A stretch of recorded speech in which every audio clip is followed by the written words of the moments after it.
And we had heard from the Indonesian President Widodo on this. We also, Sherry, just got some headlines from Tony Fernandez, the AirAsia CEO, who has been very much communicating with the public through his Twitter account. And he's now made some more comments about the accident and what they found. What has he said so far?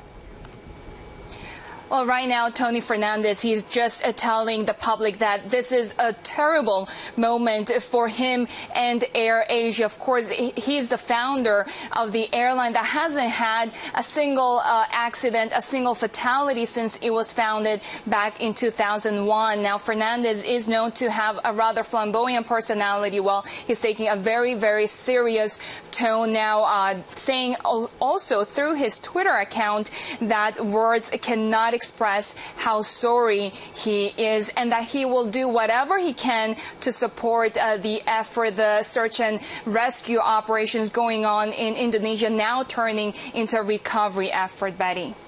As I mentioned, we heard from the president as well. He briefed the public on these recovery efforts. How has Indonesia so far, compared really to Malaysia and that flight MH370, how has it been that he's been handling the situation? What's been the assessment so far?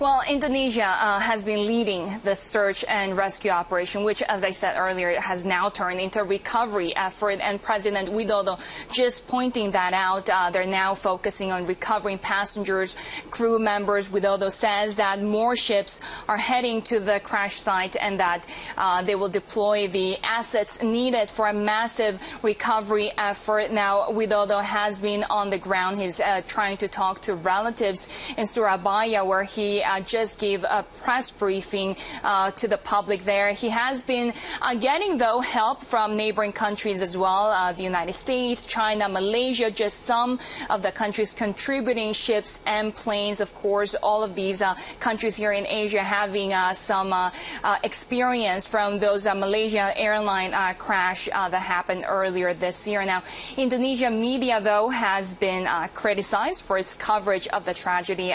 Graphic images of a body floating at sea were shown on television.